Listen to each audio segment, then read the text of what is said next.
This evening, we're flying business. Wait, no, premium with WestJet. With 2026 being a tough start for the airline and the PR department, I'm jumping on board the highest class you'll find on their narrow-body fleet. If it hasn't. Is premium the new business class and does provide value for the guest? Or should the airline go back to the drawing board? Come along and let's find out. Good afternoon and welcome to another video and a very happy new year. It is January 1st and starting us off in 2026 is WestJet. We'll be flying from Toronto to Calgary in their premium class. Now over the past year, WestJet has been updating the cabin on their 737 fleet. So if I did this right and everything goes to plan, we should be enjoying their new hard product for the next 4 hours. This will be the first time I'll be flying WestJet anything more than economy, so I'm definitely looking forward to this flight. We're set to depart at 5 p.m, so come along as we go from A to B. Let's start by heading inside. It's about -8 right now, -15 with the wind chill, a couple flurries, so a little chilly outside. Let's start by heading inside, warming up, checking in, and let's see what WestJet's domestic premium class has to offer. WestJet does things slightly differently than Air Canada for their premium product, the highest class on their narrow-bodied fleet. First, by marketing them as premium rather than business. Prior to cabin updates, the top product was a European-style business class with a blocked middle seat. WestJet's premium check-in is located near the now 25% less busier part of Terminal 3. Check-in kiosks are provided, however my itinerary had an onward ticket to Tokyo, but since I had an overnight layover in Calgary, I had to visit the counter to check my bag for only this flight. Even though the check-in is kinda hidden behind the baggage drop-off, it was quick and easy. The staff were excellent, even rolled out my bag to the baggage drop-off. Considering it's Canada and winter, and the regular check-in line was more than full, the benefits of flying premium are already paying off. Now I wasn't sure about this, but maybe someone can weigh in the comments section. Now I thought the ticket allowed for the express security line. Even the sign says premium. However, it didn't work when I scanned my boarding pass, and I had to pour out my dangerous water with everyone else. Today we're departing at gate B18 at the end of the terminal. Terminal 3 opened in 1991, 1 year earlier than Narita's Terminal 2. And I mentioned in the last video that Terminal 2 over there was showing its age.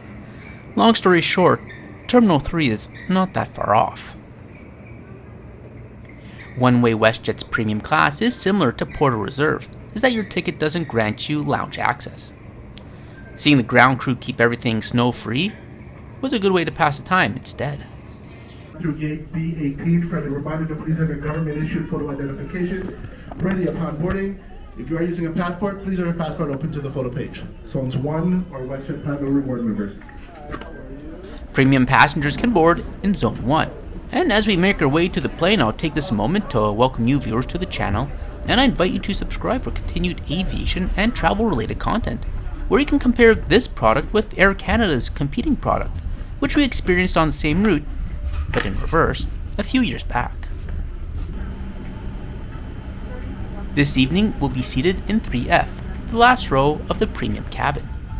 There was a water bottle at the seat, and before departing, we were greeted by the CA, and the menu was handed out.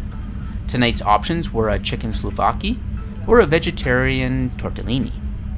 We'll see what the verdict was once we're up in the air. We departed 28 minutes late, which for Canada and winter, with not the best weather, I'm taking that as a win. Our aircraft is an 11-year-old Boeing 737-800, first being delivered to WestJet in December of 2014. The plane has been fitted with 2 cabins with 174 seats over 30 rows, and there's 3 lavatories on board. WestJet in their infinite wisdom thought it would be a good idea to stuff a row 31, adding 6 more seats, but decreasing seat pitch in economy to 28 inches, which you can imagine how that was perceived in the public eye. They have since reversed this decision, and are planning to revert any changes which had already taken place. These modifications appear to not have affected our particular plane. But it goes to show you how public feedback can improve air travel.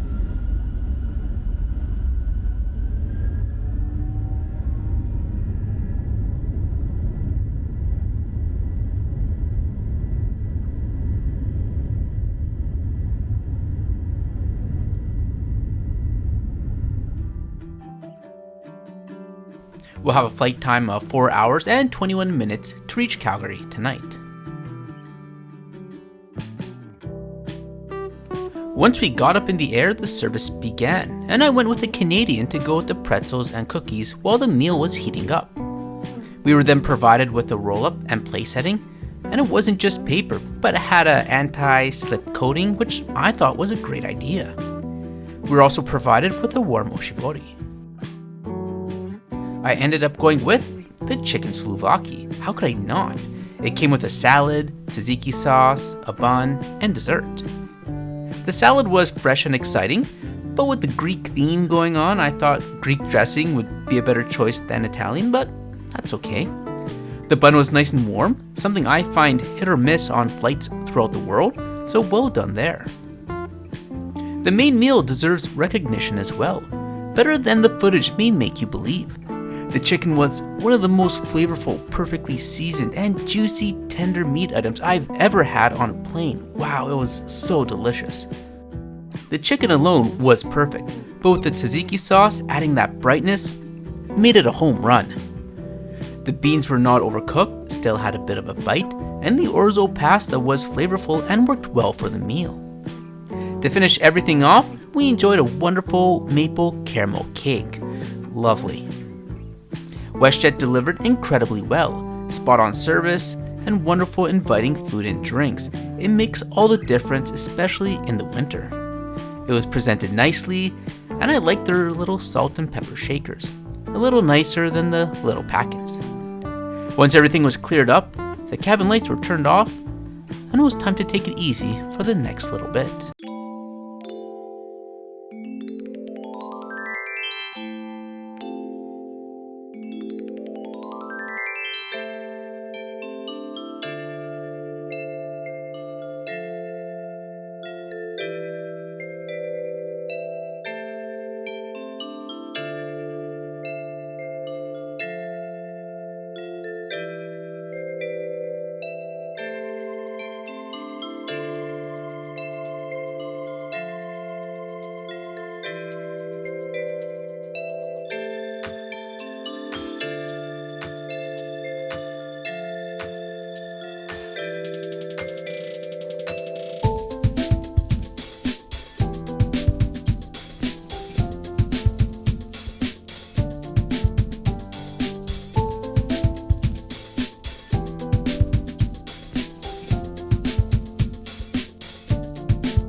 The hard product, I thought, was very well done, consisting of 12 dark blue comfortable seats over 3 rows in a 2-2 seating configuration. With a width of 21.3 inches, I found the premium seats large and relaxing. Each seat comes with a large, comfortable headrest, and the wide wings really provide that added comfort.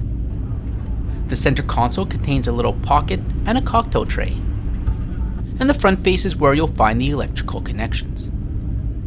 Seatback contains a literature type pocket on top, which contained none of the literature as it was in the pocket below, which consisted of the safety card and inflight magazine. Seat pitch is a healthy 38 inches, providing ample space to store some articles below. Fun fact, it's the same seat pitch as the emergency rows in economy. And above you have access to the reading light and air control.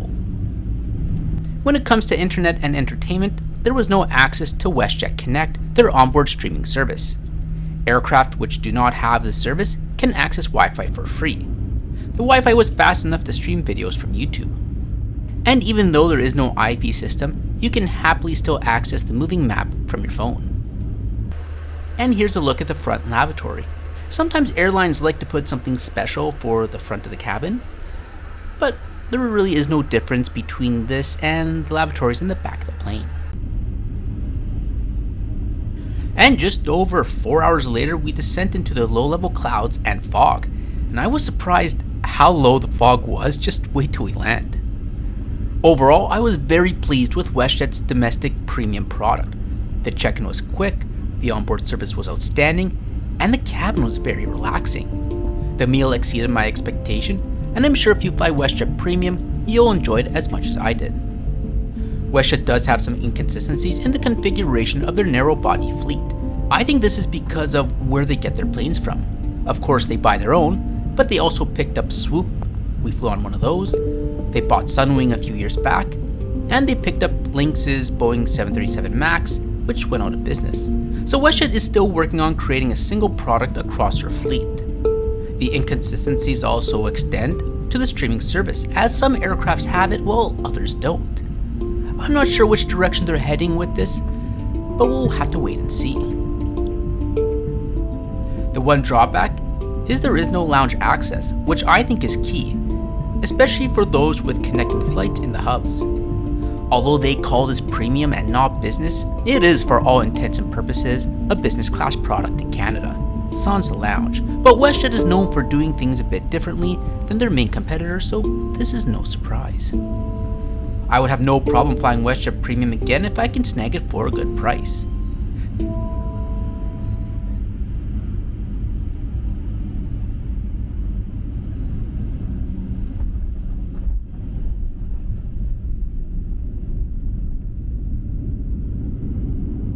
This was a one-way itinerary from Toronto to Tokyo via Calgary, and the cost came out to a very reasonable $1,374. Thanks for watching. Let me know your thoughts on WestJet's domestic premium product, and I'll catch you in the next video.